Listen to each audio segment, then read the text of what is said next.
4 years. And then after that, you need to go and do a fellowship. And the fellowships at the moment, Aga Khan has just started one.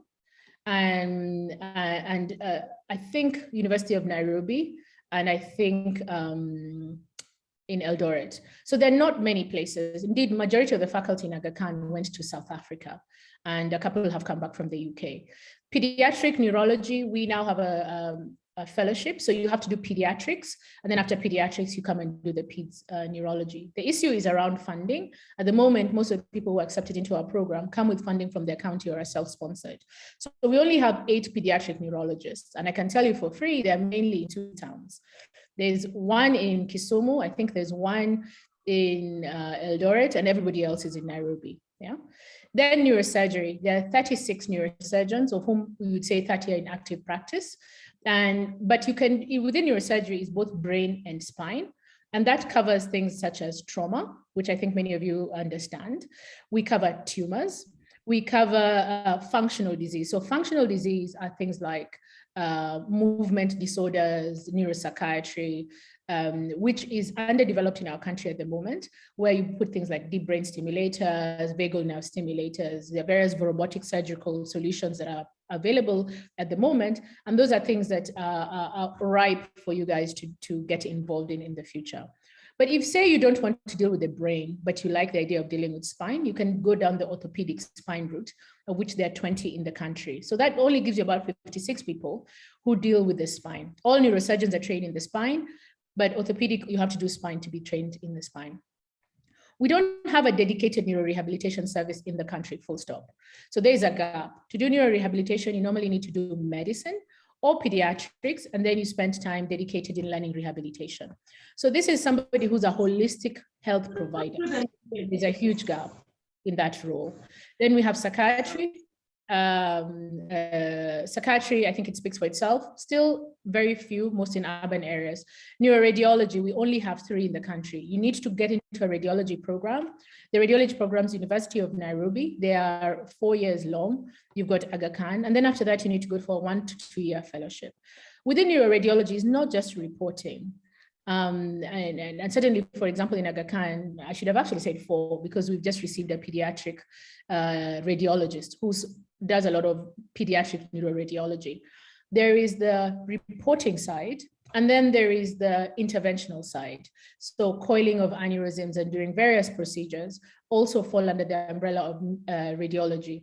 In other countries, such as the US, there are interventional neurologists, and there are neurosurgeons trained in interventional work. In Kenya, the most trained is Dr. Edwin Mogere, who works in Aga Khan, but you also have Dr. Susan Karanja, for those of you who are in University of Nairobi, who's also trained in interventional neurosurgery, and Amir Qureshi, who's currently still in South Africa.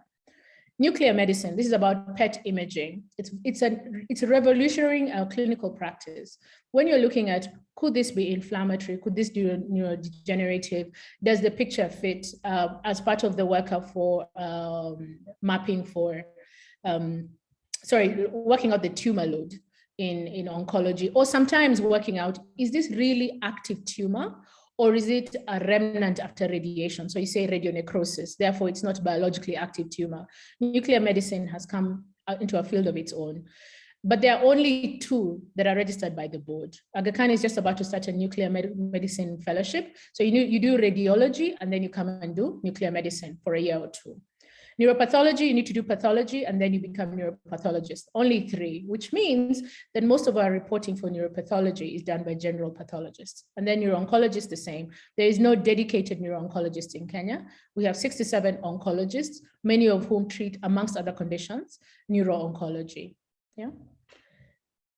I'm trying to remove whatever that is. Let me.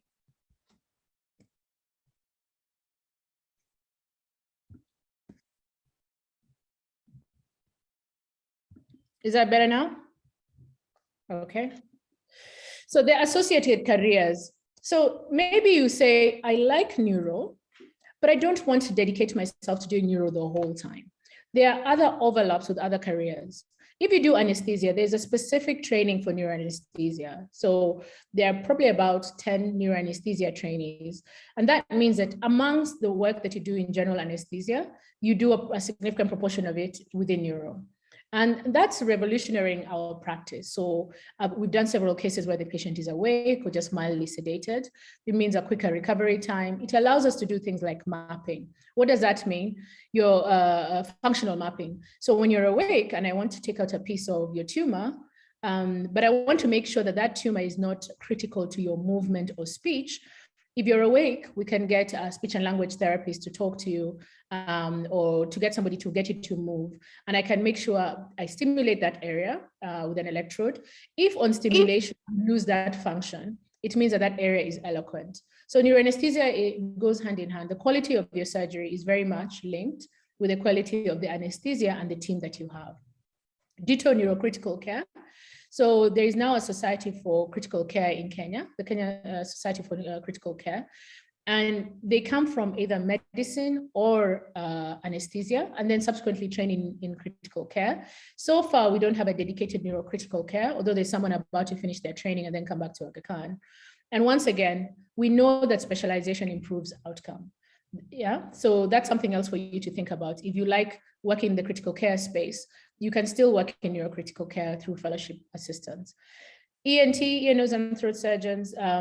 So if you do anterior skull base, these are around the nose and things like that. So for example, Prof. Masharia and a few others who train you.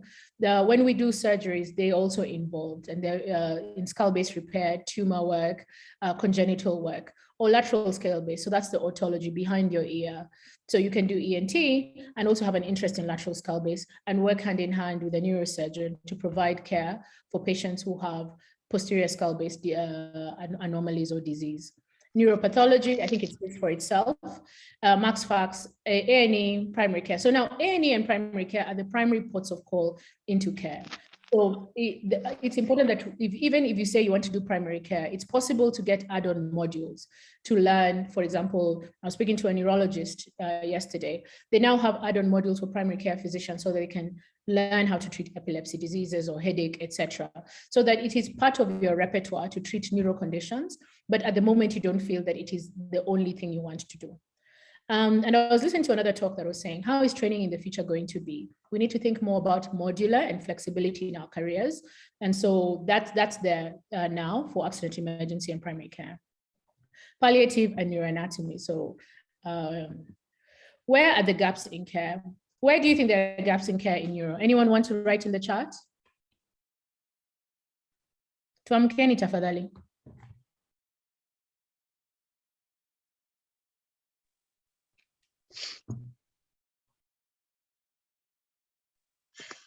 Great question there by Doc. Would anyone want to contribute to the discussion? You can either send your answer to the chat or unmute yourself. Okay. We have someone saying accessibility. Yeah. Okay. So we have acute care. You have a stroke, you have surgery, but you're right, Arunga. Neurorehabilitation, it falls apart. We don't have teams that are dedicated. A lot of our neurorehabilitation is either provided in home care, which in Africa is a euphemism for the family sort it out, or those who can afford it either go abroad or stay as inpatients. So there's a huge gap for those of you who may like neurorehabilitation. You've got to like holistic care, you've got to be patient, and you've got to be someone who works not only with the patient, but with the family, and is happy to work with other teams. So you work with orthopedics, orthotics, physio, speech and language therapy, occupational therapy, neurology, everyone. So neurorehab is a great thing. Yes, accessibility, Pritesh, that's a fantastic one. And I challenge you guys to think about how are we going to make it more accessible. My experience as a clinician in Kenya is that when people access me, it's almost like I become their personal doctor. I'm constantly being called for things that are not neuro-related. If they have a bond with you, I'm being called for pneumonia, I'm being called for constipation, I'm being called for asthma, yeah? And that actually is an ineffective way of providing specialist care. And it also means that we're only taking care of a few people. Affordability, fantastic, Alois, yes. As I said, less than 10% of Kenyans have any form of insurance. And so affordability is a real issue. A few neurospecialists compared, yes. The other thing I should have said is there are 36 neurosurgeons in Kenya. According to the Lancet Commission on how much of a gap we have in neuro, Kenya, just to provide basic neurosurgery care, should have 400 neurosurgeons. So we have about 440 gap, yeah? For every neurosurgeon, you probably need 20 neurologists or more. So even when I say there are 11 neurologists, the gap for neurology is much higher than for neurosurgery because the investigative work is often a neurology function, and the management of many neurological chronic conditions and appropriate care. So there's a huge need for people to train in neurology. Yes. And then, yes, Susan. Yes, excellent. Susan, actually, at one point, maybe I might ask you to make a comment because I was talking about you. So she's a consultant in in Kenyatta National Hospital. So yes, neuroscientists. A lot of the data that we use in Africa is not created in Africa. Yeah. And that creates a gap. It is like trying to use a map in Kenya that is actually the map of Canada. Some things will fall in place. That mountain and the other mountain will match up, but a significant amount of it will not match up. And so there's a huge need for people to be involved in research, and I'll come back to that. So where are the opportunities? How do you choose a career path? There's a question of opportunities. I've talked about 12 medical schools. The vast majority of you here are from Egerton and University of Nairobi. So where are your colleagues in the other 10 medical schools? Is it likely that they will go through their training and never consider a career in neuroscience?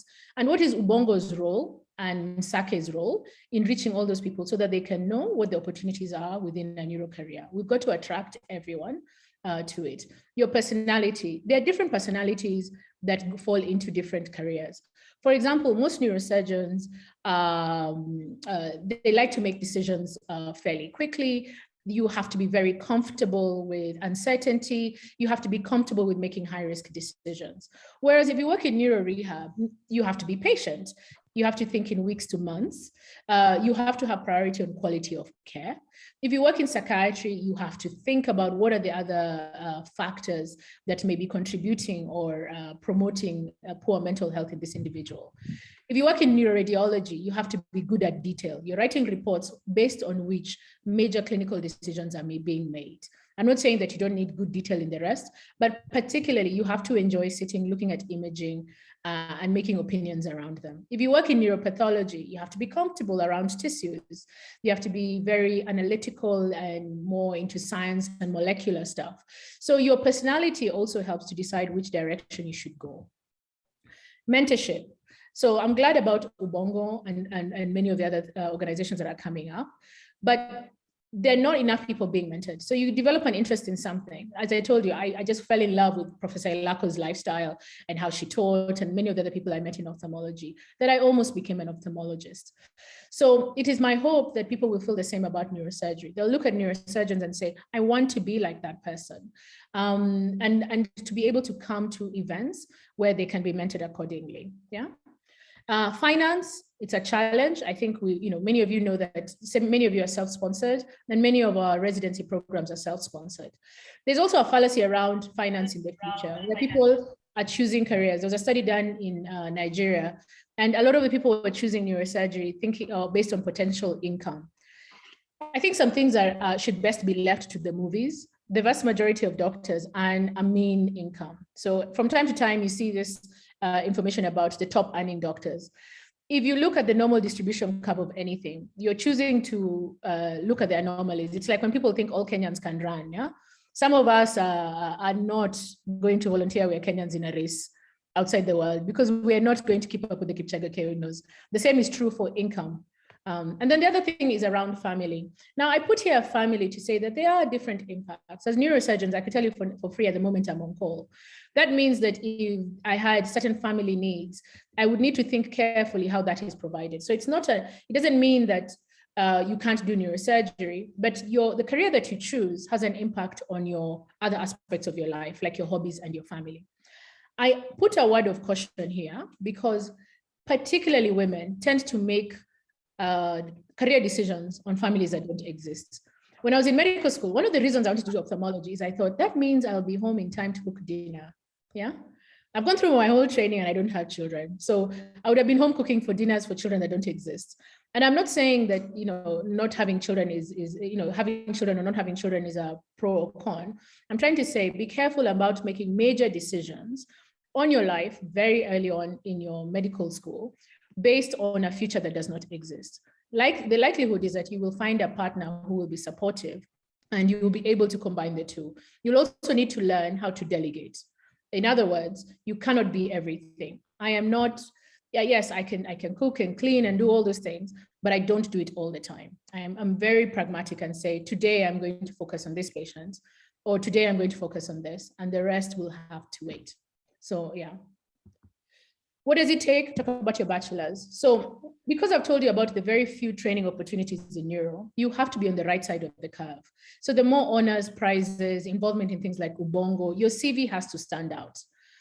Because very many people have read Think Big and not all of them are going to do neurosurgery. So you've got, or neurology. So the more you do, and by the way, it doesn't have to be just in neuro. I told you my first project was in sexual health. I got an award for it from the Faculty of Public Health. And when I subsequently got, it was a point of interest. Guys were like, oh, you want to do neurosurgery, but you've done a project in sexual health.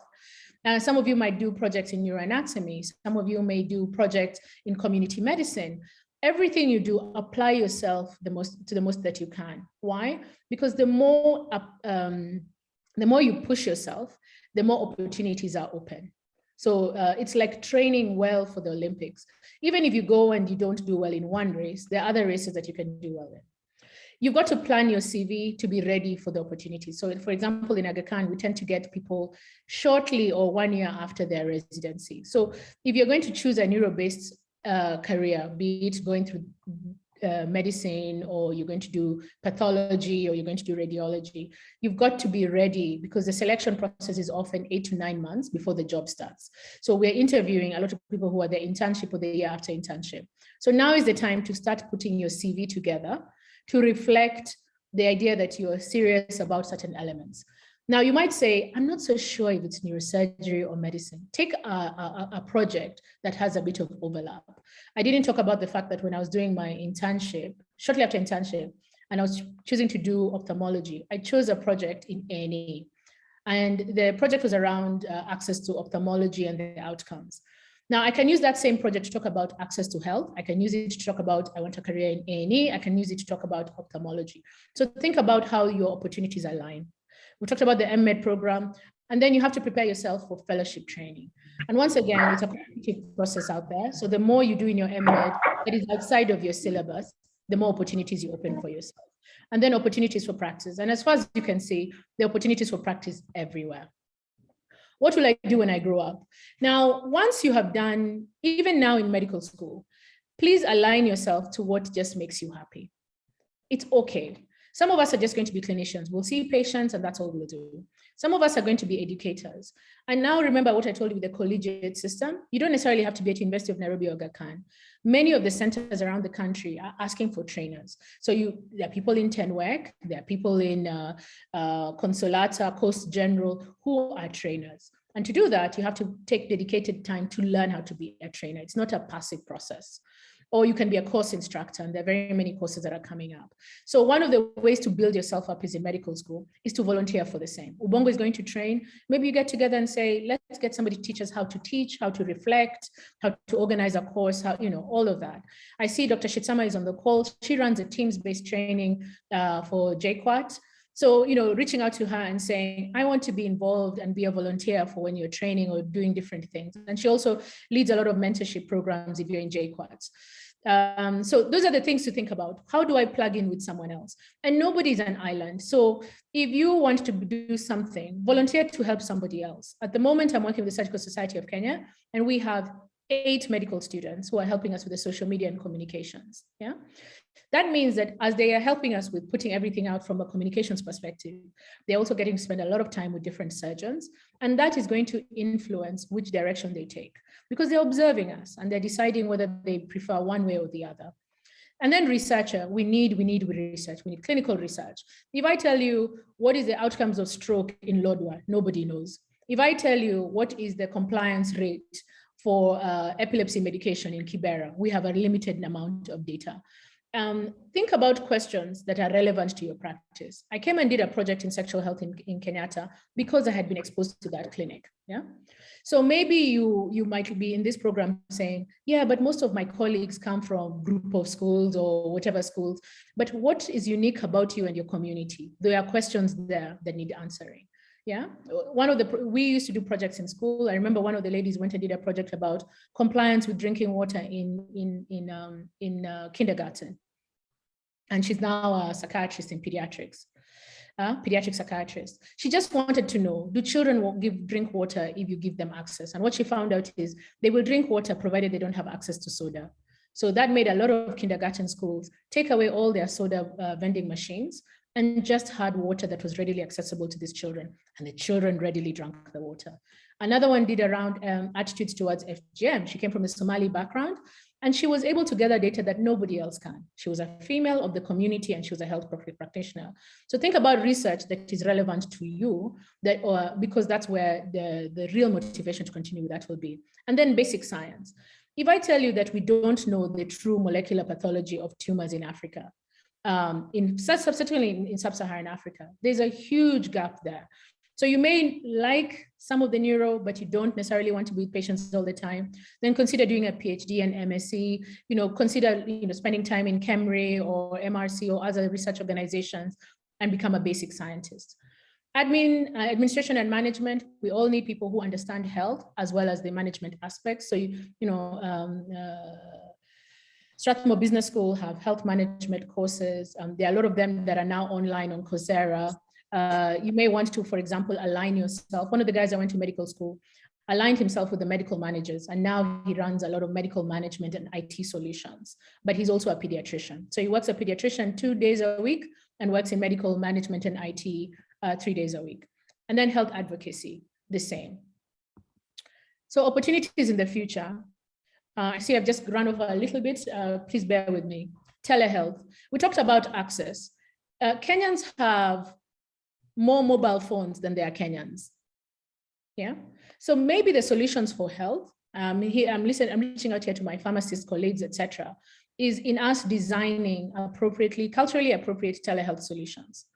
Maybe our solutions will be, if you're a neurosurgeon in Nairobi, maybe having a telehealth consult with a doctor in Lodwar or a pharmacist in Lodwar or a patient in Lodwar, so that a lot of patients who don't need to come all this way can have it by telehealth. The same is true for diagnostics.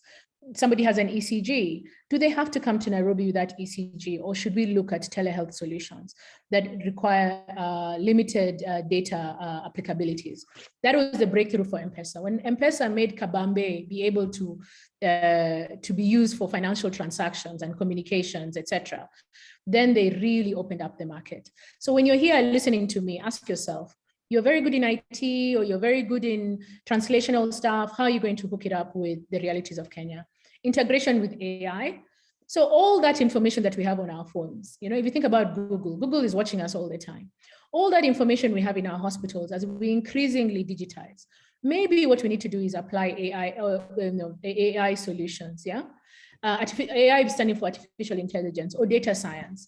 Because if you see a patient, and the most you can see a patient in a day is maybe 20, and 50 of you are seeing 20 patients, can you imagine the amount of data that we can get from all that information?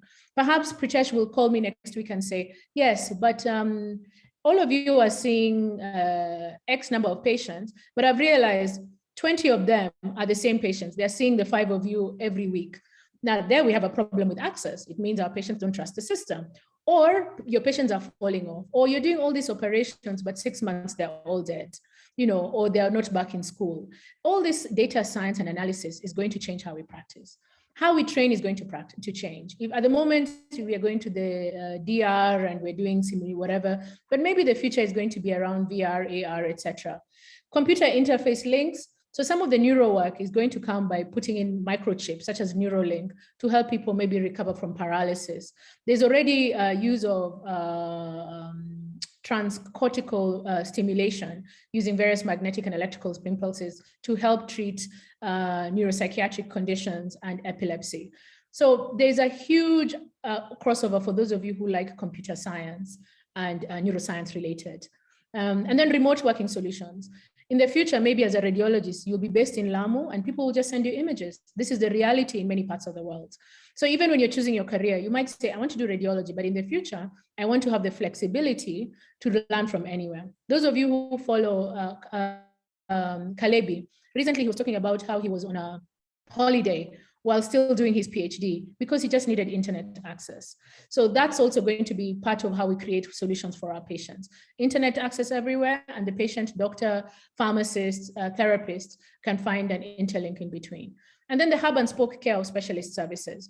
If Nairobi, Mombasa, Kisumu are going to be the hub, then those clinicians need to think about how they will be moving to other places. So maybe you're a consultant in Eldoret, but every twice a week you're in Lodwar.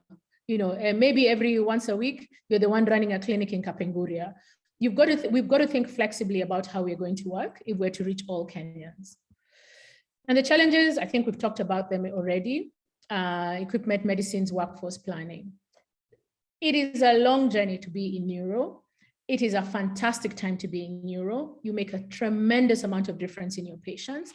There's a lot of work to do and there's room for every one of you. So I'm really open to any question you want to ask me about any of the things that I've discussed, as well as on a more personal front. Over to you. Wow, thank you so much, Dr. Beverly, for your amazing presentation. We have really managed to learn a lot, and I see there are already a couple of questions that have come in the chat, as well as people who have directly messaged me. Maybe we can just start with the one I can see on the chat from Peterson. So Peterson says, my name is Peter. I would like to get your view on the availability and utility of technology in the neuroscience care. Are we as a country headed towards a minimal invasive brain surgery like other first world nations? And what is the roadmap to inculcate the same in our local curriculum? Yes. What do you think on? Thank you very much, Peter, for the same. So that's an application of technology. Are we already doing minimally invasive? Yes. A lot of neurosurgical procedures become smaller and smaller. I am lucky enough to work at the Aga Khan, where we have neuronavigation systems, which mean that, for example, I can do biopsies with something that's no bigger than the inside of a big biro, amongst other things. We don't have robotics at the moment in the region, and that's the next level, perhaps looking at robotics for certain solutions. But even before we even go to minimally invasive surgery, we still need to have a lot of work around diagnostics, access to things like radiology, because some of the things also can be done minimally invasive through radiology. I should say also my colleague Mogere, who does a lot of coiling, you got Dr. Karanja also on the, who also can do coiling. That's another form of minimally invasive. A prick in the groin, but you're doing major surgery in the brain. I think that's fantastic. We have people who stay when they come electively, just a single night and the following day they're back home. A passion of mine would be to work around stereotactic radiosurgery. What's stereotactic radiosurgery? If you think about the beams that you get for radiation, in stereotactic radiosurgery, you break all those beams into very small, minute beams, and then you have hundreds of them. Based on those hundreds of them, then you can just you can make them much, much more accurate in a very focal area, so that you minimize the radiation field. I would like to see that happen soon. I think there are questions around Nakuru getting one, and I think there are questions around whether Kisumu will get one. That will help in treatment of pain conditions, in oncology conditions, maybe even in some epilepsy conditions.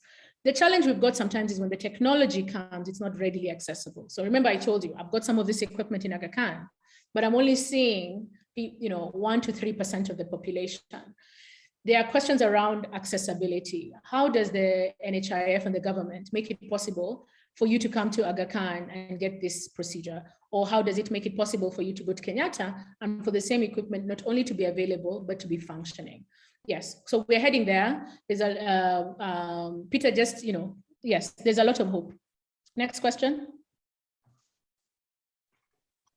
Okay, thank you for that input. And it's quite encouraging to know that at the Aga Khan, you are already headed in the right direction, with us catching up, if I can use that word, to the first world nations in that regard. So another interesting question that we've gotten is, someone is asking, why did you come back to Kenya despite going to study outside? This is a medical student asking, and it's an interesting one because it's kind of like a running joke in med school right now. We're seeing the whole hashtag pay medical interns on Twitter. They've been complaining for God knows how many months, and just the whole scene of, we are working hard in med school so that we can go abroad. Now you were abroad and you are working hard to come back to Kenya, like that doesn't make sense to us, to a lot of us, I guess. You are living the dream in that regard. So maybe you can just expand a bit more on that, like what informed your decision to come back home, and maybe you'll be able to, also change the current narrative going on in medical schools that, we are learning so that we can go for better, greener pastures abroad.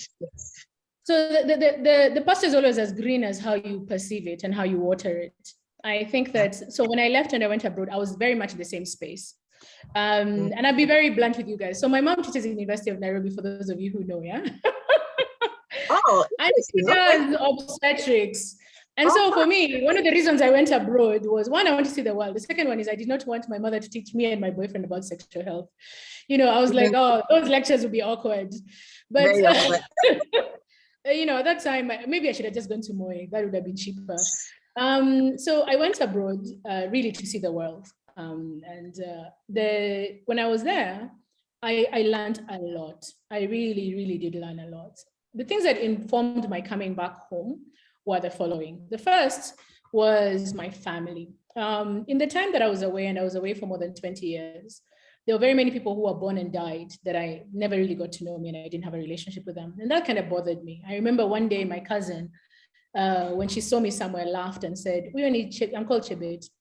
We only Chebet to TV, because the only place she'd ever seen me was on pictures, on the father's phone. And somebody quite close to me got sick. And that really changed how I thought about life. I reached that point where I was like, what really matters to me in life? And family was quite important. So that was the biggest motivator to come home. The second motivator was I had gone away and had been mentored and sponsored, both financially and in kind, by very many people. And they were very keen for me to come back home. And it was honoring that promise to come back and invest back home. And the third is the opportunities. And the opportunities are huge. The opportunities are huge. We look at M-Pesa now and laugh and think it's very obvious. But when M-Pesa started, it was not obvious. What was obvious was the problem. Yeah? Getting banked was difficult. Moving money was hard. Yeah? So they looked at that problem and found it. Yeah? Before I came back home, I spent time in Muhimbili in Tanzania as a global health fellow. So you kind of work as an interface between all the other guys who were involved, so the Americans, Italians, etc., and the Tanzanians. And everywhere I looked, I saw problem solutions. And Kenya and Tanzania were the same. Whatever people say about who you need, we are the same. You go to Uganda, we are the same. We have the same challenges. We have very similar cultures. We have very similar need for solutions, yeah? So if you're looking at life now and you say, this is a problem, ask yourself, but how is it a solution? There's currently in Nigeria, a lady who came back and set up the air ambulance service. She looked at the problem about people accessing health and started an air ambulance service. In Kenya at the moment, it's called MEDAX, maybe I've got it, Medixus. Somebody who saw the challenge of accessing health education and is now putting health education solutions. There are those who are looking at handover solutions.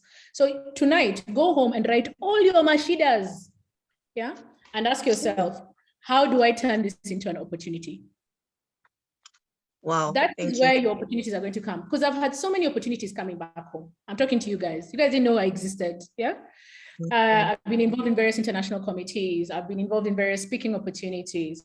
I am treating patients and making such a big difference. Even my clinical practice is really growing because there are not as many neurosurgeons. I'm seeing many more complex cases and really, really helping my clinical development. So the challenges in Kenya are also your opportunities. That's how I'd put it. Wow, lovely. Thank you. I see Professor Amadi, you have raised a hand. Would you want to contribute on this question, sir? Yes, I think Beverly has just hit the nail. For me, what I usually speak about is that we have greatest challenges in our countries on the African continent, and those challenges are our greatest opportunities. And that is what some of us miss out, For somebody like Beverly to be back, I'm glad she has emphasized the fact that she's seeing opportunities that the data she has given of the neurosurgeons and the guys in neurospecialists in Kenya itself tells you that once you come, if really, really you want to make a difference in people's lives, if you want to make a difference in your country, you have to be in the country and on the continent, like I said.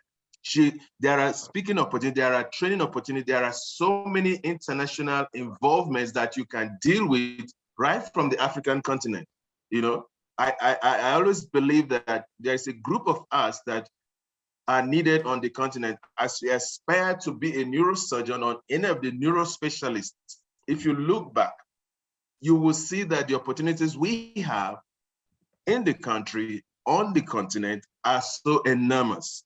So those who are listening, I will really, really encourage you. People like Beverly, I always tell people, I say, look, there are people who want to go away. I don't have any gross with them. But some of us, there is something that we talk in your heart to say, I think I have to make a difference on the continent, Yeah. And that in itself drives your passion. Every challenge you face, you will see how you'll overcome it, and you'll be seeing so many things that you can start creating a solution to change around you. So that I would like to leave with the participants to know that, like I said, as you go back, just think of all the things you can do. And the greatest challenges is what brings you the greatest opportunities to make a difference. Thank you. With your permission, can I invite Susan Karanja and Sylvia Shitsama? These are the other female neurosurgeons, for them to comment why they are also home, because they could have been good. I like that. I like that. Yes, please. So maybe we start with Susan and then Sylvia. Absolutely, yes. Dr. Susan, Dr. Sylvia, tell us why did you come home? Yes. Okay. Good morning. Good morning. I hope you can hear me. Yes, we can. Loud and clear. Okay. Yes, we can. Right. Okay, so this is Susan. I also did my training outside in South Africa. And I think for me, the main reason I came back was, this was another African country, but where I trained, there was everything, it felt like the first world. And for me, the main reason for coming back was, if another African country can do it, why can't we? And so it was more of coming back, looking at what is there, what are the challenges that we're having. And interestingly, one of the things I found when I came back, there was always this equipment we use in theater. We use a lot of what we call micro instruments. And I remember my first case in Kenyatta, and I just said, you know what, let me just ask. So like, could I please have micro scissors and the micro dissectors? And the residents immediately told me there's nothing like that in this hospital. And then the nurse just tells me, oh, give me 5 minutes. No one has ever asked. Like, no one has ever asked for these instruments, so let me bring for you. And I'm like, so we have these things, why aren't we using them? So mine was more of it's possible to change things. It's tedious, it's difficult, but once you're in the system, I say anything is possible. I think that's it. Wow. Thank you for that. And just, yes. Dr. Shitsama? Hi everyone. I did my Hello. fellowship at University of Toronto in Canada for almost a year. And one of the things I learned was, first, as Africans, we haven't done much research on our own patients, and they were doing an amazing job, and they were making it look so flawless and easy. So my main reason for coming back was, number one, we were already very few, and I could see the difference I could make both clinically and at a research level. And as Beverly had said, I'm very passionate about mentorship.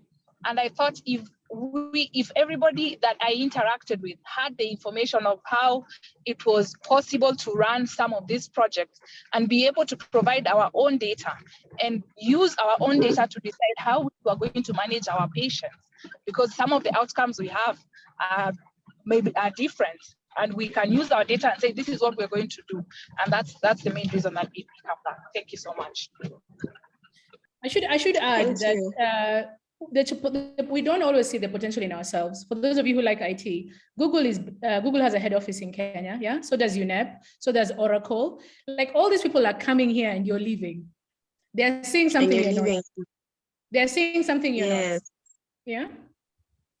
I hear you, I do. And we have to be really proud of our potential. You know, Sylvia is being very modest. Sylvia is the first Kenyan woman to graduate from a University of Nairobi for neurosurgery. And she's, you know, she's very accomplished, and she's the lead surgeon at JQuats. Wow. So she set up a neurosurgical service in an area that didn't have one. Susan is a trainer at Kenyatta National Hospital. I mean, they're my friends, but they're also amazing women, and they're also amazing men that I haven't invited today. So there's a lot of work that we can do. There's so much work we can do. We just need you guys to stay.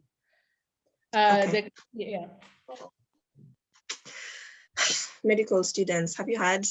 There's a lot to do. There's so many opportunities, and we should start seeing the challenges as opportunities, and we should start asking, you know, you have not because you ask not, if I can use that phrase, you know. And I love what Dr. Susan mentioned about the fact that, you know, these instruments were available, just that no one asked. And sometimes it's just, you know, being brave enough to stay and to ask and to try, and you never know what that will lead to. Thank you so much for shedding light on that topic.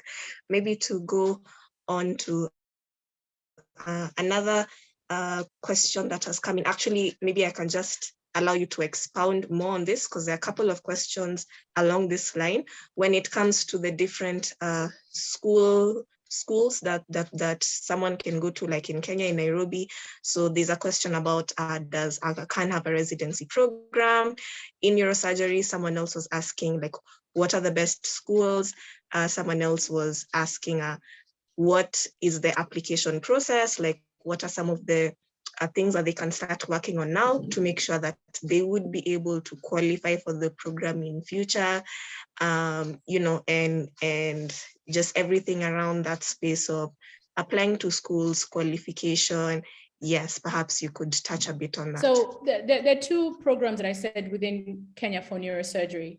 There is the University of Nairobi program, of which I will ask Susan, who has interviewed and supervises candidates for that, to comment on. The Aga Khan program is under the COSEXA brand, and the COSEXA brand means that you have to do your membership exam first. So you need to find a rotation that will allow you to do the same. I ask people to be diligent in not choosing just necessarily a name when so for your internship, for example, choose somewhere where you'll get good supervision. And some of those good supervision places are not necessarily in Nairobi, you know. You have places like Tenwek, you have Kijabe, you have a lot of the hospitals that seem to start with St. Mary's are very good. Coast General, you know, somewhere where someone will really take time to teach you, yeah. While you're there, do something extra. When people come and tell me, oh, I finished medical school, so did everybody else. You know, every year there are about 2,000 doctors. So how do you stand out for the one position? So you've got to do the extras, you know, Ubongo, Msake, like all these things. Put yourself out there, take a chance. You won't succeed with everything, but you will expose the ability to learn and do different things. Differentiate yourself in something. I've met somebody who does a lot of 3D modeling. the guy is very interesting, you know. So whatever it is about you that you're good at, just do it to the next level, you know, find leadership opportunities. So to get into the COSEXA program, you have to go to the COSEXA office, and then there's a rotation. There's some realignment being done, but COSEXA trainees come to Aga Khan, they go to Eldoret, they go to Tenwek, Mombasa at the moment for neurosurgery. So Susan, over to you to talk about the University of Nairobi and its selection process. Okay, all right. So currently I'm actually in KNH, but I still take part in the UN interviews. And I guess I'm also in a unique position because we're also currently, as KNH, we're also now taking in COSEXA trainees for neurosurgical training. So University of Nairobi, basically one of the things we look at is just a general knowledge of neurosurgery. So a lot of times there'll be a written exam first. And in that, basically, we're checking, do you have a basic understanding of managing neurotrauma? Can you read a CT scan? Can you manage someone with CNS infection? Are you aware of the common antibiotics we use? So it's basically the lectures that you're given in undergraduate, and we're just seeing how keen were you when you're in the neurosurgery rotation. When it comes to interviews, like any other institution, we tend to be biased towards people who have actually gone the extra mile. So you've been so interested in neurosurgery, you reached out to one of us, and maybe you've been going to theater with them. Wherever you went for internship, maybe you did burr holes. You're so interested in neurosurgery, even as an intern or MO when you're on leave, you've been coming to KNH and trying to join us in theater, or you've been following us around and just finding out what does being a neurosurgeon entail.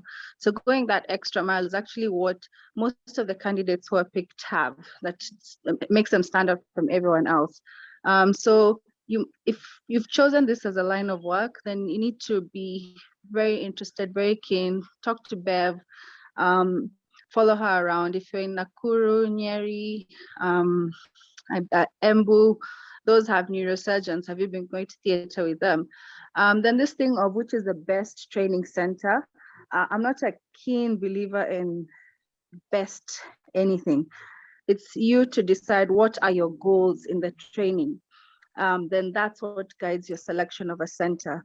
One of the things, as Beverly has said, is supervision. The second thing, you want to be a surgeon, for example, how many cases does the place you're going to do? Because there's no point in going to a school because it's the best and you'll only see 2 craniotomies. So it's very personal. It's based on your goals rather than going for big names. Yeah, thank you. Thank you. Thank you so much. Thank you so much. We are going to have another Q&A session towards the end of the program. So allow me to put a halt on questions for now, but do keep sending them into the chat box. We will have another brief Q&A session towards the end. Thank you so much, Dr. Beverly, for shedding light on that. Thank you. Thank you so much. So I will shift gears a bit, if you'll allow me, and invite Dr. Mercy to shed some light on the topic of mental health and substance abuse. So we have Dr. Mercy Ndindi. She is with us, I believe. Dr. Mercy, can you hear me? Are you able to unmute and start your presentation? Dr. Mercy. Dr. Mercy, okay. It seems maybe, hello, Dr. Mercy?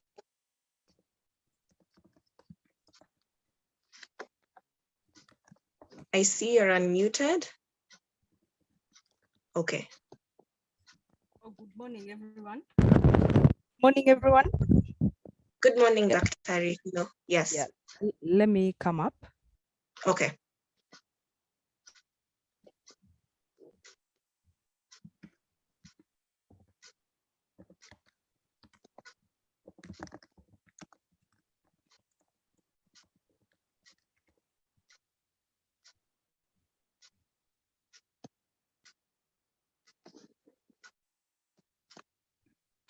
I see, Dr. Beverly, you're giving some very useful insights in the chat box. Yes, answering Michelle, yes. I see that Michelle asked, how can pharmacists come in? Thank you so much for typing out that answer, Dr. Beverly. Perhaps I can just read it out as we wait for Dr. Mercy to start her presentation. So Dr. Beverly, you're saying I'm that— happy to comment. oh, lovely. Yeah. So Michelle, you're asking about pharmacy and neuro. So there is such a thing as being a neuropharmacologist. If you think about all the specialist medications that we give for Parkinson's, epilepsy, etc., in many parts of the world, people would specialize. I remember when I was in the UK, I actually met somebody who specialized in just HIV medications as a pharmacist. So there's that area, and it's a huge area. If you think about how many people have neuro-related conditions in this country, and becoming either the trainer or the specialist opinion. There's also a gap in the logistics of healthcare provision, Michelle. So you can be in Nairobi and then you move to Kisumu. Can you still get your epilepsy medications? The pharmacists need to advise us on how this medication is going to be transported and also the solutions for delivery. Yeah. So there's a huge gap. Amazing, fantastic. Thank you. Thank you so much for that answer. Yes, Dr. Mercy, we can see your presentation. It's looking good. Ready when you are. The floor is yours. Karibu.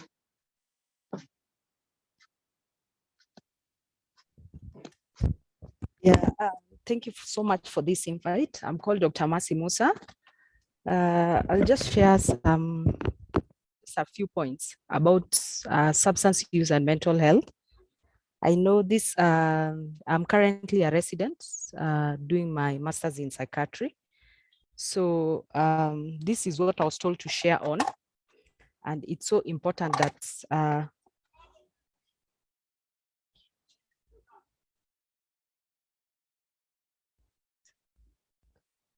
sorry.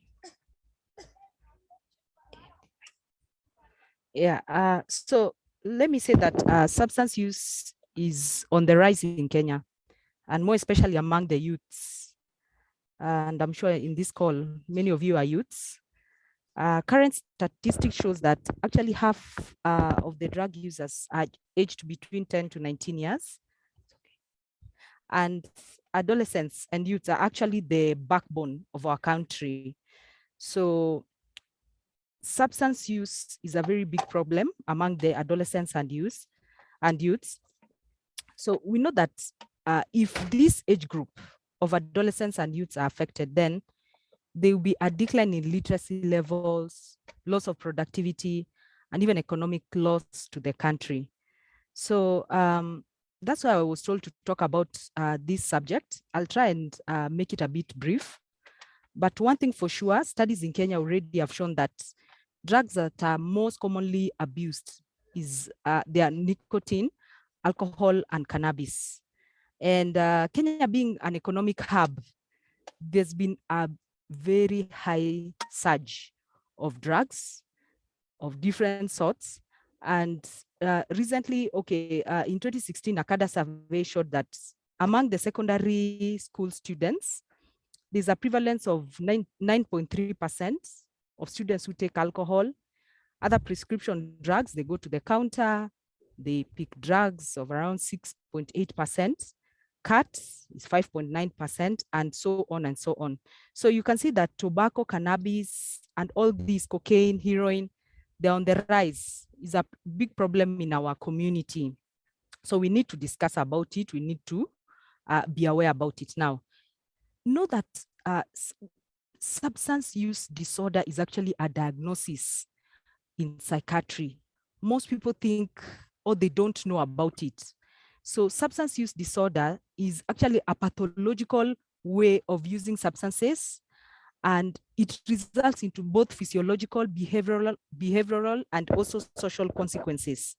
And in psychiatry, we use DSM-5 criteria, where you categorize, there's nearly 11 criteria that have been used to diagnose substance use disorder. And depending on where or how many symptoms the client has, that's when we come up with a diagnosis.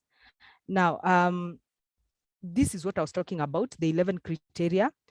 if a person takes substances in large amounts and for longer than you meant to, if you want to cut down or stop the substances, but the person is not able to, spending a lot of time getting, using, and also recovering from substances, craving, not managing, work, home, school, continuing use despite knowing it's causing problems with relationship, also giving up on social, occupational, recreational activities, already that is enough. 2 or more symptoms is enough to make that diagnosis of substance use disorders. So inclusive of continuing to use despite knowing of physical or having physical or psychological problems that could be caused or caused by the substances, and also tolerance, having withdrawal symptoms, and yet the person still abuses substances. Now, these are some of the substances that there are different classes of substances. So it's important for us to know that there are different classes. They could be depressants, stimulants, hallucinogen, something like PCP. I've put it there. Just PCP just refers to phencyclidine and the rest. So there are different classes. Let me talk more about alcohol, because it's among the highest abused substance. There are mild and severe symptoms of alcohol. We all need to be aware about them, ranging from mild to severe, ranging from insomnia to seizures, from nightmares to confusion, to tremors, hallucinations, all sorts of, from medical to psychiatric presentation. Now, cannabis is also very common. We refer to it as marijuana. Some call it hash, some call it ganja. All these are street words, yet they are referring to a serious substance that many youths are abusing. And it has all sorts of presentation. Immediately 2 hours from abusing such a substance, there are certain presentation. There's increased appetite, dry mouth, and it ranges up to psychosis, where a patient comes in with hallucinations, delusions. Cat is very common, what we refer to as Mira, others call it Mugoka. It also has its own overt side effects. I mean, ranging from impaired judgment to changes in how the patient or the person interacts with other people. Now, there are very bad side effects of substance use. And looking at the Kenya AIDS HIV indicator survey of 2012, it shows that the prevalence of HIV is more higher among those who inject drugs, which stands at 18.3% compared to 6.7% among the general population. Meaning substance use is a big contributor to HIV. Then I will not even mention the different mental disorders and medical conditions that are associated with substance use. Now, why the topic substance use and mental health? There's a very clear and a very close relationship between mental health and substance use. It's clear that people who experience mental illness are more likely to experience a substance use problem. And also, people who experience problems with alcohol and all these drugs that I mentioned, they are more likely to be diagnosed with mental illness. So we need to be on the lookout now. So what do we do? There are different modes or different approaches that we can use for community-based services. I understand some will be going to the community to sensitize youths on substance abuse. Now, what we can do is individual counseling, group counseling, and even different awareness programs. The rest, like treating and all these pharmacological, can always be done in a hospital setup. But in our own way of going to the community, we can do individual counseling, group counseling, awareness. So during group counseling, during awareness, psychoeducation comes number one. And as you do psychoeducation, number one, you need to understand, why is the person using the substance? What are the reasons for abusing the drug? Then you must also know the effects of these substances so that you educate. And that's why I just put up some few slides on alcohol, cannabis, and cat, that you need to explain and even educate the person on the effects of such substances, then most people in the community have substance use disorder, but they don't know. So if the person meets the DSM-5 criteria, you need to refer them appropriately.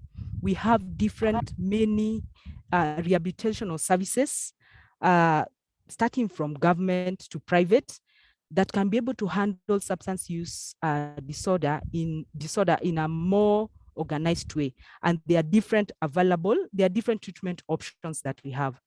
Thank you for listening to me. Thank you so much for that presentation, Dr. Mercy. I'm sure we've gotten some very useful insights about substance abuse. And as you said, it is a problem that is common amongst our age group, that is the students, people in their 20s, early to mid 20s. So that's very relevant to us. And it's a conversation that I trust we will continue to have. And again, just to reiterate, we will have another Q&A session towards the end of the program. So keep sending in your questions. You can put them on the chat, or you can direct message me as well. And we will be able to address those during our second Q&A session. So right now, we are going to go to a very exciting part of the program. As Fiona had mentioned briefly in the beginning, maybe for those who logged in late, I can just give a quick introduction to that. There is an event that is going to happen in May, facilitated by the Ubongo Club. And so I'm going to invite Fiona to give an exposition about the main event that is going to be happening in May. And for the medical students on the call, you will get some really pertinent information on how you can plug in with this exciting activity. So over to you, Fiona, ready when you are. Thank you, Ruby. Are you able to see my presentation? Absolutely, we can see it. It's looking good. Okay, fantastic. So we have been listening to opportunities that we can be able to plug in light of neuroscience, large scale, minor scale, like in the clinical setting and all of that. We have heard about the psychiatric outcomes in light of mental health, particularly when it comes to drugs and substance abuse. So I'm going to share about the grant grant proposal that we wrote, and all of the discussions we've been hearing today apply. They will inform how we are going to do this project. And I would like for all of us to be keen, and we can think of creative ways we can be able to plug in addition to what we already had proposed in our grant. So as I had mentioned earlier, Ubongo has been holding some mental and brain awareness campaigns at the University of Nairobi Chiromo campus, but this year we wrote a different grant. So our goal is to visit slum schools in the country. Kibera is our target, so we would like to see we would like to visit high schools in Kibera and do mental health and brain awareness campaigns in this setting. So our theme this year is knowledge and mentorship for mental health posterity. They've already done a couple of pre-visits to several schools, Ushirika High School and Olympic High School, top on our list. So in May, we are looking at the last weekend of May after students have opened school and settled back. We are looking to go into the schools and do some brief simplified lectures with pictorial presentations on the brain, the basic neuroanatomy and basic neurophysiology of the brain. And then we're going to talk about the mental health components of the brain, because these are some of the issues that apply the most to these students. When I finish, my colleague Vincent will take up and he'll be discussing some of the gaps that we need to address when it comes to students in such settings. And then as usual, we will be administering the tests from whence we will get the best student to represent us in the International Brain Bee competition, which we anticipate will be in August. So basically, this is our plan. We will visit the schools, and we hope it will be a one-day event. We will have mobile groups of about 8 to 10 individuals going to those schools. We will have We will have presentations that we will prepare. We will have materials that we'll share, pamphlets and the likes. We will be discussing mostly the social impacts and drug and substance abuse impact on mental health, because we identified that those are the major challenges they face. And we'll also be introducing the career opportunities in neuroscience for these students, hence why we needed to have this talk today as a preliminary event of the same. So this is our project. Feel free to ask questions in the chat box. Ruby will be highlighting how we can all plug into this project, but feel free to ask any questions in the chat box. At this juncture, I will invite Vincent, who will be discussing some of the gaps that we identified when we did our pre-visit to this high school. Thank you.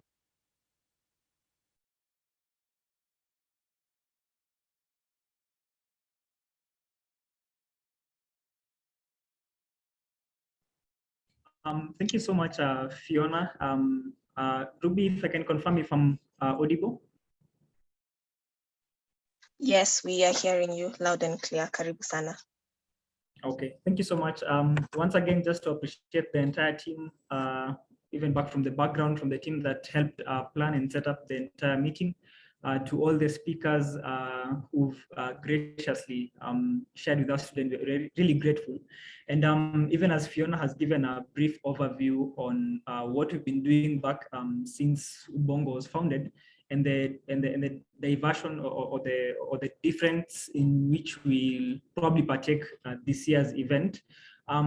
We had gone for a pre-visit with Fiona to one of the schools, Ushirika, and while we were sharing the plan that we intend to implement, we were able to at least gather a few of the key social aspects or social issues that we feel that even as we seek to empower the students in terms of neuroscience, in terms of the career opportunities available, and even just to start them up in terms of the STEM aspects of the courses and careers, we're able to notice that there's an angle within which we can apply the things that we shall be able to impart on them to maybe have a long-term impact and quite significant impact.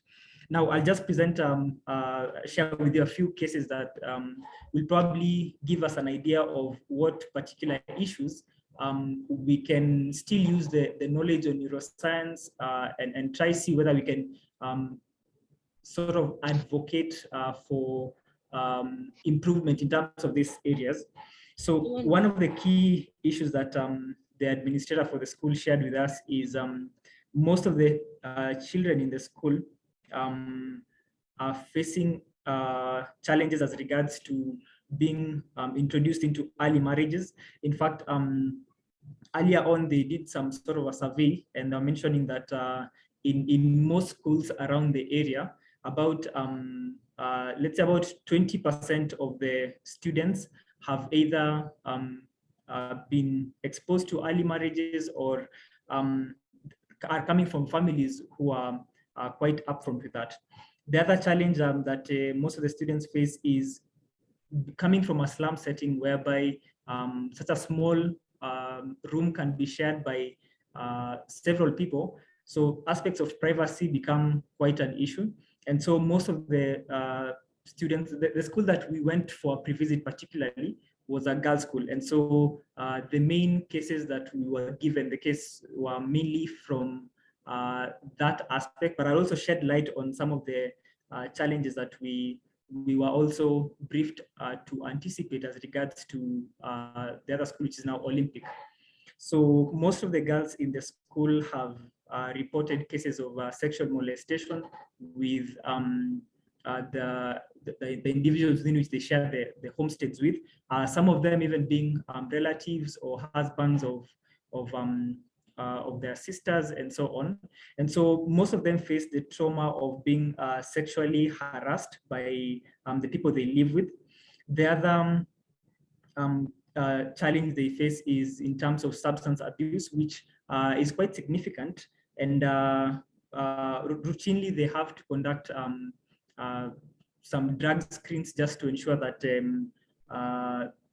they're able to probably just cut down on that. And the other thing that we were briefed up on was the lack of social support from the family, and just the notion that surrounds and the peer influence that they face, which probably propagates all these aspects that I've mentioned. Yeah. So if I could just maybe put it generally, is that yes, the plan is really to empower them as regards to an understanding of neuroscience in all its elements, expose them to the careers that are available in neuroscience, spur them on to all these opportunities, and probably hopefully inspire the entire cohort, and even have some sense of continuity in that regard. But also our hope is that beyond the impact that you can look at it professionally, we hope to have great impact as regards to the social aspects which they face, which to the best of our knowledge are the key issues that if addressed will also probably provide a good environment to cover or even to do better in terms of academia and all the professional aspects, neuroscience and other things considered. Yeah, so generally that's the overall view. So even as we try to think about innovative ways to approach these aspects, as we work towards setting apart the dates and even getting to the event, my hope, or rather our hope, is that we can be able to at least set the foundation for resolution of all these pertinent aspects. Thank you. Ruby, back to you. Thank you so much, Vincent. Thank you. We really appreciate your elaborate explanation on what you intend to do, why it matters, the impact that you're hoping to achieve. And I believe that the project will be quite successful. Now, if you go over to the chat box, I am sending a link that everyone can use to join our WhatsApp group. Just a minute, let me paste it right there. Yes. So for the medical students on the call, if this is something that interests you, if you would want to participate and help in the planning organizations, or just if you want to learn more about the event that is happening in May, just as Fiona and Vincent have mentioned, they've already identified schools in the slum that they wish to visit and to carry out the program. I am pleasantly surprised to see someone who asked one of the questions. She has direct messaged me and told me that she was actually part of the high school team that visited Chiromo in 2019. She's now a medical student. She's in second year, and she's now, on this meeting, participating, asking questions. And it's very encouraging to see, the impact that these programs have. So, says the invite link is invalid. Okay, just a minute, let me look into that. Fiona, perhaps you can assist in that regard. I think there might be a bit of an issue with the invite link, but it is going to be sorted in the next few minutes. Just stay on the call. Don't worry, we will send another link shortly.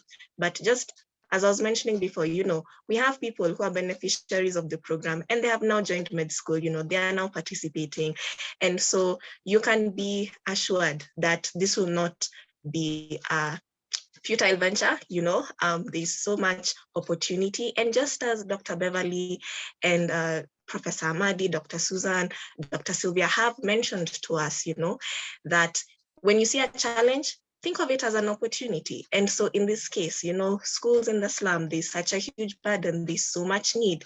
And so how can we turn that into an opportunity? This is one of those ways that you can plug in. So it's an activity happening in May. And yes, I see that another link has been sent. Fantastic. Perhaps the rest can just confirm whether it is working. So that's the link to join the WhatsApp group, and more information will follow concerning the event that is happening in May. And it is definitely going to be a very, very impactful venture. And congratulations to the Ubongo team on, writing this proposal, getting the grant, finding ways to change the narrative on the African continent and finding ways to, transform those challenges into opportunities. So thank you so much for that. Now we will have our second Q&A session. So everyone feel free to post any additional questions that you might have. So this is in regards to the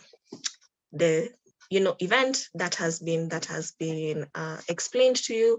This is in terms of just everything that we've mentioned, the substance abuse presentation. So I'm now at the chat box. Okay, so we have one from JM. Perhaps we can just start with that. So question to Dr. Mercy or anyone who can help. I'm a second-year medical student. A friend of mine approached me last week asking about what therapy, so pharmaceutical, e.g. painkillers, psychological, that one can give someone at home who wants to quit marijuana abuse in order to manage withdrawal symptoms. What advice should I give him? Okay, this is an interesting question. And Dr. C, who did the fabulous presentation on substance abuse, perhaps you can shed some light on it. Yes, Karibu, Dr. Mercy. Yeah, thank you for the question. Marijuana abuse has adverse effects if you withdraw. And also if you get intoxicated, if you take a lot, it also has its side effects. So what advice I could give to this particular student is there's no treatment that you can give at home, but in our facility, we have individualized treatments for marijuana use disorder, alcohol intoxication, alcohol use disorder. So withdrawal can actually become overt with very bad side effects. So the person should visit a facility. Madari has all these services, which is they're also subsidized, and also other rehabilitational services. So you can always walk into any, even if it's a psychiatric facility, a psychiatric clinic, the person will be assisted. Otherwise, there's no home treatment for marijuana withdrawal. It's not there at home. It needs to be prescribed and well handled. Thank you. Okay, thank you. Thank you for that. Thank you for that. And perhaps just on the same topic, there's another question in regards to research, right, in the field of illegal substances. So someone is asking, carrying out research on illegal substances has been a bit of a problem with ethics. How can we get around it? Carrying out research on illegal substances has been a bit of a problem with ethics. How can we get around it? So I guess this is someone who has an interest in research and they're finding that there are a couple of challenges in that regard. Perhaps Dr. Mercy, you can advise on some possible solutions or just shed light on the matter. Well, I didn't get clearly whether it's on legal or illegal substances. Illegal. Illegal substances, yes. There's quite, illegal substances are not supposed to be in the market either way. So there are certain bodies that have been given powers to handle such. NACADA, one can always go through it in case you are in an institution like University of Nairobi, JKUAT. You can always go through any of the psychiatry departments, and you'll be assisted accordingly in case you want to bring up your research topic. I don't think you need to follow the correct procedure for undertaking your research. Yeah. Okay. Noted. Maybe just to shift gears a bit, there was a question here. Let's see. Yes, there's someone who was asking about, I think maybe this can go to Dr. Beverly. Someone is asking, I would like to know if it's possible, if she, that is Dr. Beverly, can talk about how to tailor our EMED to the decisions of our personal lives, like children, etc.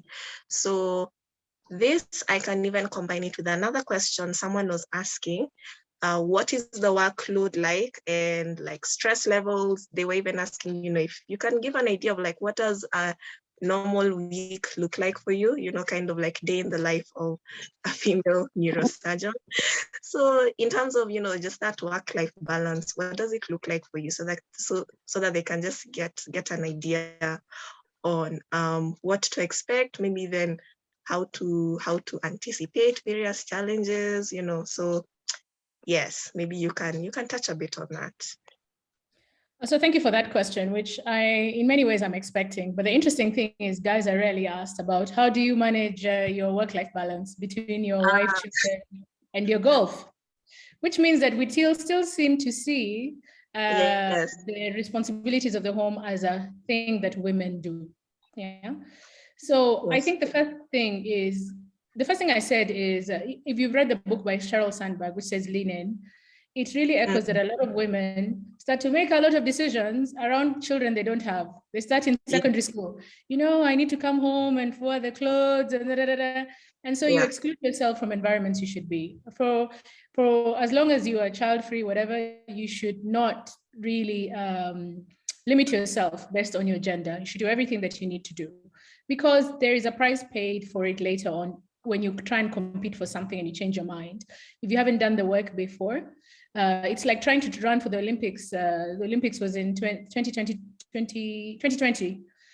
Now, you can't start training in 2019. You have to have decided way in advance that I want to be the best, and then you train for it. If in 2019 you fell pregnant, well, that is life.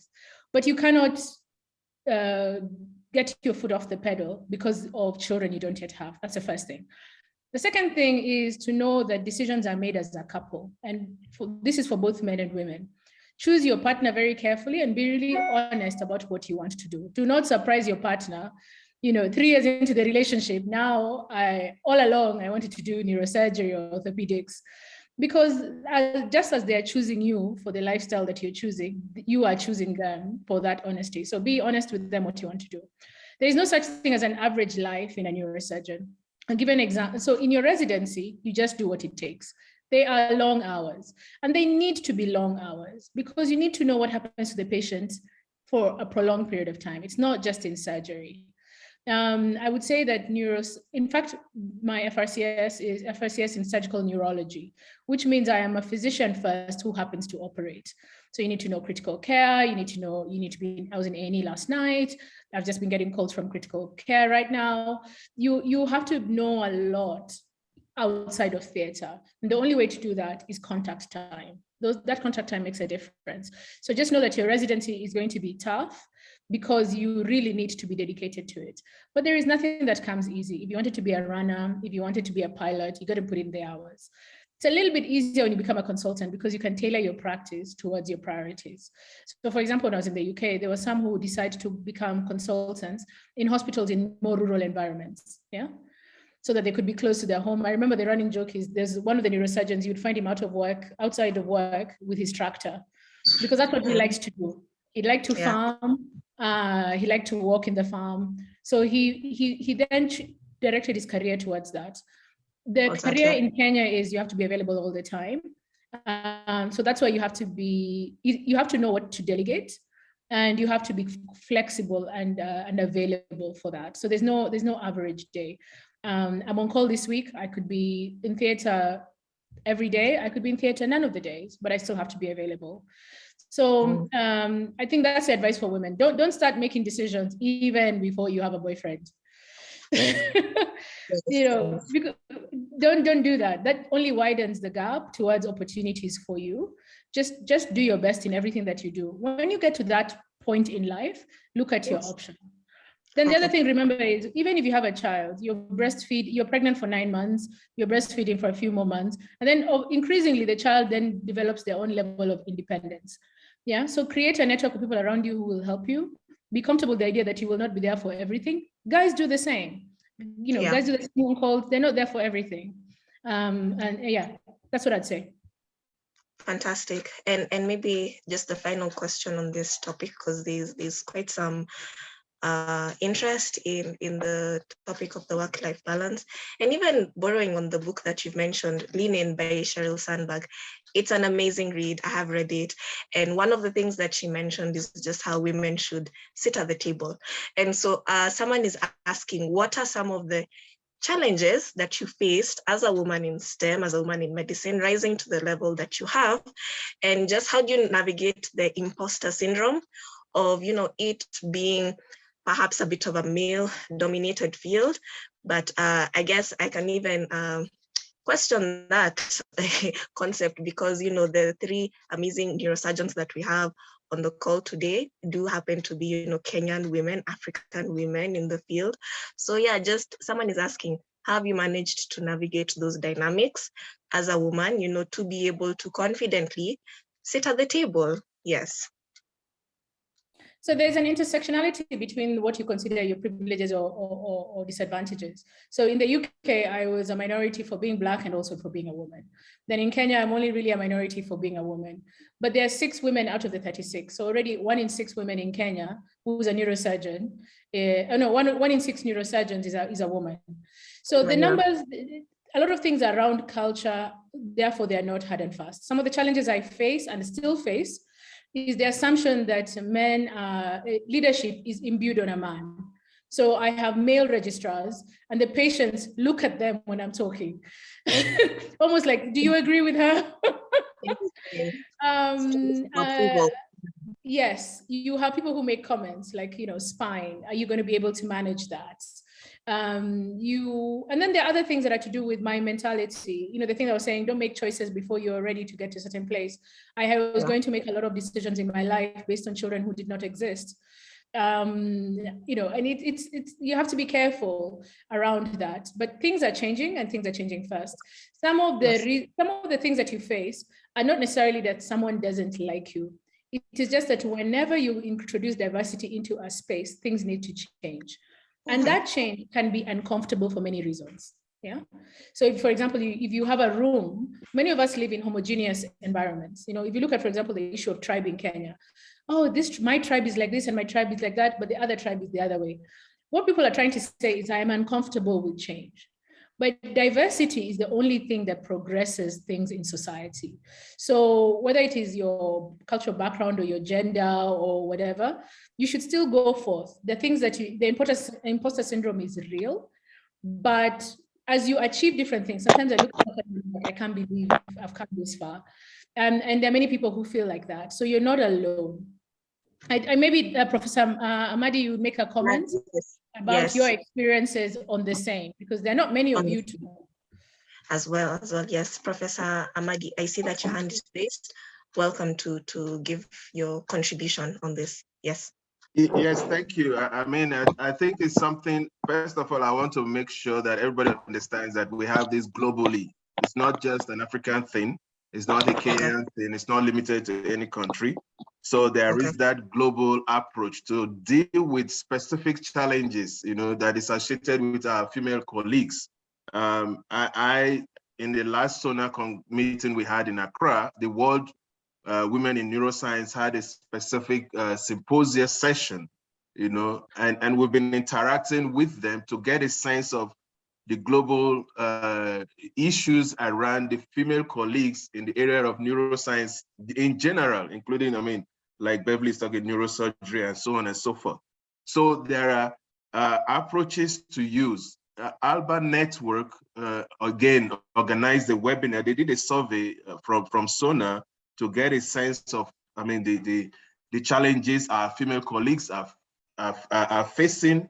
So there was a dedicated webinar just for our challenges from the continent to be looked at and how to address it. Of course, a lot of things come around the family.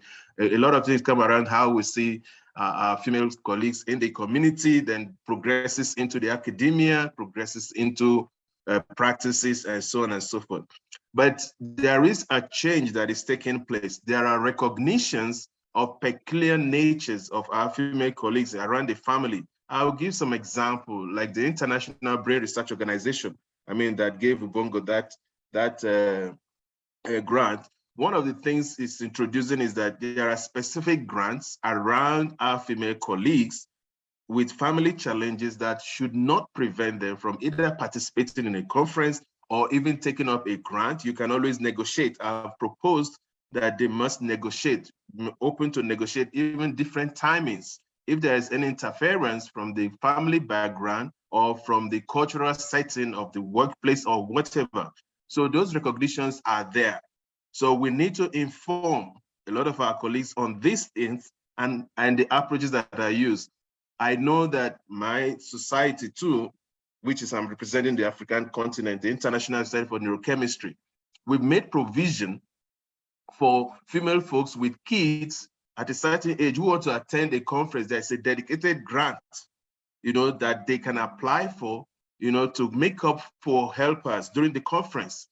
So things are happening globally, and I want us to interrogate those. I've put on the chart there the World Women in Neuroscience. There are colleagues in US who are driving this agenda. We need to join those things and see how they are being dealt with. Thank you. Thank you so much, Professor Amadi. And I really encourage everyone to pass by the chat box. There are some amazing resources that have been sent. There's the link, as Professor Amadi has mentioned, to the World Women in Neuroscience. Let me just get the name right. Yes, World Women in Neuroscience's website. And someone is mentioning that there's also an online course by Harvard on edX called Fundamentals on Neuroscience. Okay, is it recognized? Oh, this is a question. Okay, I see. So just to briefly skim through the resources that have been sent, yes, there's the one for the World Women in Neuroscience. There's the link to the WhatsApp group for planning the May event. I see there's something that's been sent to Camry. Yes, so please pass by the chat box, screenshot, share. There's also the Ubongo social media. Be sure to plug in. Maybe let me just wind up the second Q&A session by getting some feedback on, okay, this question, perhaps just the final one that I'll take on the topic of substance abuse. Someone is asking Dr. Mercy, where can you recommend affordable counseling? Somewhere where they accept NHIF and any toll-free numbers for counseling. So if you're able to maybe share that on the chat, then that would be great so that everyone can get to know, yes, where they can lead people who are interested to acquire affordable counseling, I believe on the topic of substance abuse specifically. And then JM is asking, yes, so there's an online course by Harvard on edX called Fundamentals of Neurosurgeon. Is it as recognized in the field, and does getting the certificate give you an upper hand? Yes, so Dr. Beverly, or maybe even Dr. Susan, those who are interested in doing the short courses, is it relevant? Is it recognized? Does getting that certificate give you an upper hand in any way? So the courses that you do are an indication of interest. Okay. What is really easy to see in a lot of the interviews that we do, because remember I talked about many of the people we interview are to the right of the curve. These are the 95%, above the 95 percentile. Is that a lot of people have done courses. What is more important than just doing the course is what you did with that information. So for example, if you do a fundamentals of neuroscience and then you tag yourself to somebody who's doing a bit of research, or within your group, you do some research, or you go and do some community awareness, that shows the ability to take knowledge and translate it. Yeah, that gives you the upper edge. Yeah. Mm-hmm. So it's the assimilation and implementation of what you have learned. Fantastic. Thank you so much.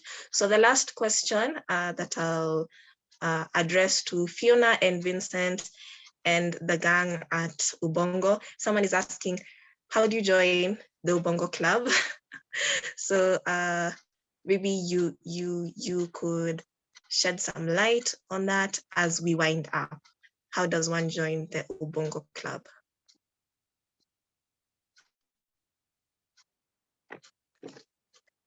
Fiona or Vincent? Yes. Okay. Yes. We have shared the link to the WhatsApp group that will be planning for the Ubongo project in 2022. So Okay. guys can be able to hop on and see the discussions that will be going on there. Then we can move on together from there and see how we can enhance the longevity of the project and see what other areas we can apply to. I can see Dr. Ubongo is sharing a few more links on opportunities to get more grants, research grants, and the likes. So we can just hop onto that WhatsApp group and we'll chat more on the same. Fantastic. All right. So for all those who are interested to learn more about Ubongo Club, get involved. The first step is to hop on that link, right? The WhatsApp group is the first place you should start, and more information will follow from there. Let me even resend it once more for those who maybe had not seen it the first time. And I see Dr. Mercy has given us a few referrals for the question about access of counseling. So we have Mathare Mental, Chiromo Group of Hospitals, Oasis Mental Hospital, LifeBridge Hospital, among many others. Thank you so much, Dr. And now as we approach the close of our session, I will invite Dr. Ubongo once more to just give us some closing remarks and help us as we wind up today's session. So Dr. Ubongo, karibu sana once more. I hope you've enjoyed the session. I see you've stayed on the whole way. I trust that the conversation was very stimulating, so you decided to stay. Good, thanks. I hope you can hear me. Thanks. Sorry, no, I had to jump out. There's a concurrent meeting that was going on from the International Union of Physiological Sciences that I was making a presentation in, so I just had to drop off, but I joined while Dr. Beverly was responding to questions.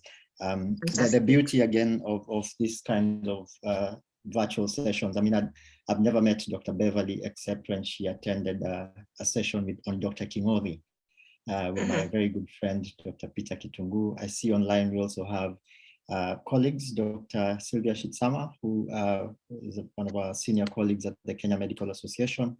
I've heard from Dr. Mercy, Dr. Susan. I think this is very enriching and I think very timely in terms of mentorship for both the upcoming generation.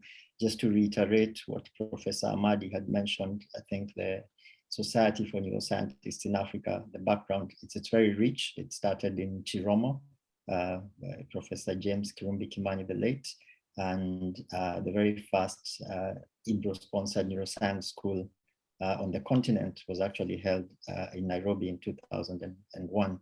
Ubongo campaign came along the way in 2004, and Kenya has been at the forefront of this. And Professor Amadi rightly mentions that the Kenya Society of Neuroscientists needs to step up to the plate and get back. So on that note, I also just want to convey apologies from Professors Charles Newton and Professor Nilesh Patel, who are trustees of the Kenya Society of Neuroscientists. I noticed Michelle is online, who is one of the representatives on the Kenya Society of Neuroscientists. I think there is a very nice conversation going on around this. I think you guys, most of you on the call, are the future. We just put a few links on the chat to try and point you in the right direction, but you guys are the future of this, and I'm really encouraged to see all of you, online on a weekend to get all this knowledge and information. Without further ado, I really want to thank all of you, everyone on the call, and to specifically just mention again, thanks to Professor Amadi for joining us all the way from Johannesburg, where he's based. Dr. Beverly, thank you so much for leading the session. Dr. Mercy, Dr. Susan, Dr. Sylvia Shitsama, for availing yourselves online and for the fruitful discussions that you've had. The Ubongo team, congratulations once again. You guys are doing a really good job. I mean, still involved very loosely. The IBRO grants, Professor Amadi will tell you, are not very easy to get. And I was very loosely involved in trying to help Fiona with the application process. And I'm I was very glad that we actually got this awarded. They're not very easy grants to come by.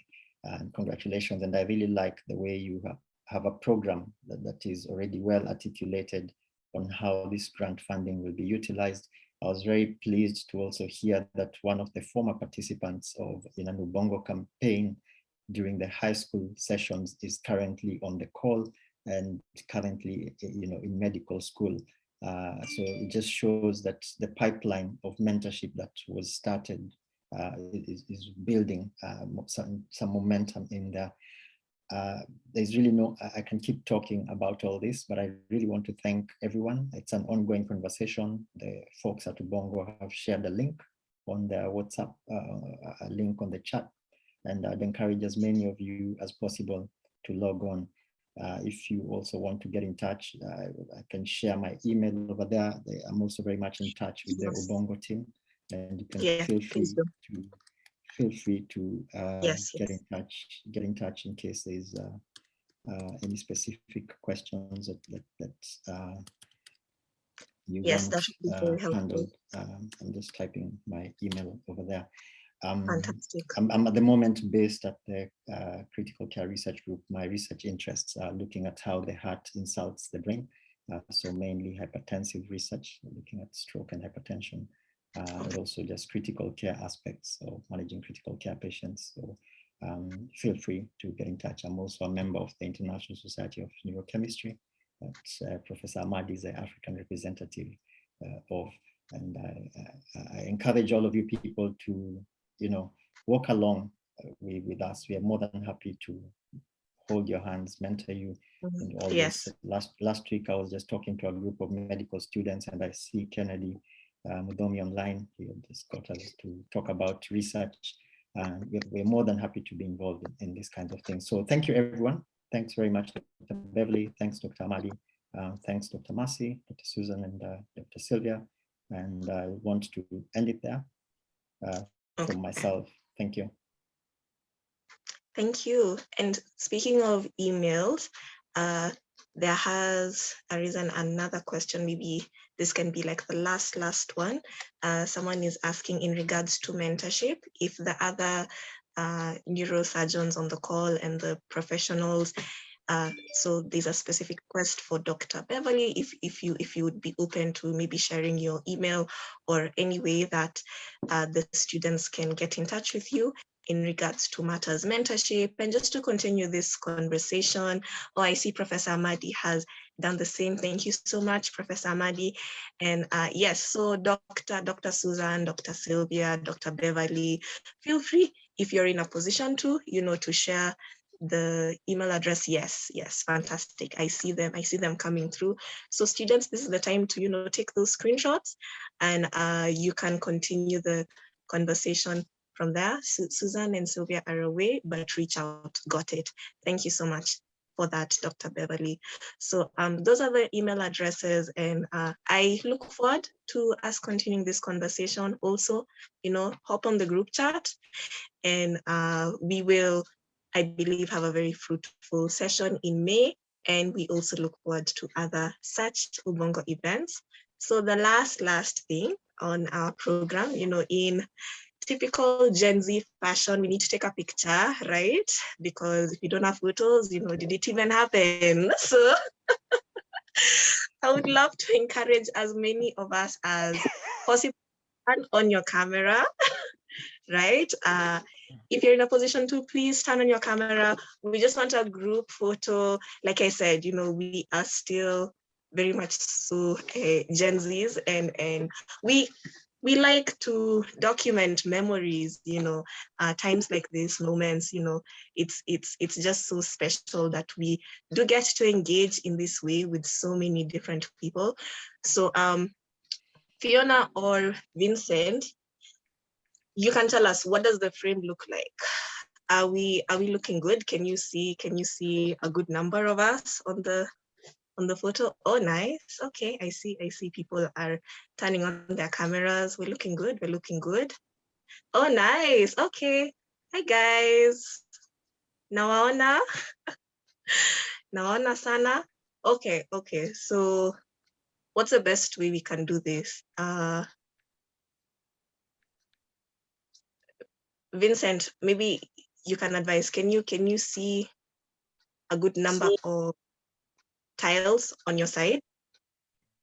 Just so yes, that about a third of us have turned on. Okay. turned on the video. I don't know if maybe we can give a few seconds or so. A few seconds now. That works. That works. That definitely works. So yeah, just turn on your videos. Oh, I can see you, Felix. Hi, Roberto King. I see you, Fiona. I see you, Peterson. Karibu, Cynthia. I see you there, and Val. Karibuni. JM. Hi, Carol. Nawaona, Howard, Doris, Tony.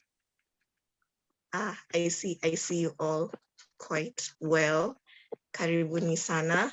And I hope you've enjoyed the session. Perhaps even as we wait for the photographer of the day, Vincent, to take the photo, feel free to type in the chat box, like, what has the session meant to you? Any highlights that you've taken away, we have also sent the social media handles for Ubongo. So feel free to share on your social medias while tagging the Ubongo team, what did you gain from this session? What are some of the main highlights, and just what are you going to follow up on? Because as we've been told, you list down all the problems and find out how you can turn them into solutions. And look at all the challenges and see how you can turn them into opportunities. So that is really something that we intend to implement, as we have learned from our very able mentors and everyone who has been able to, provide their insights on this topic.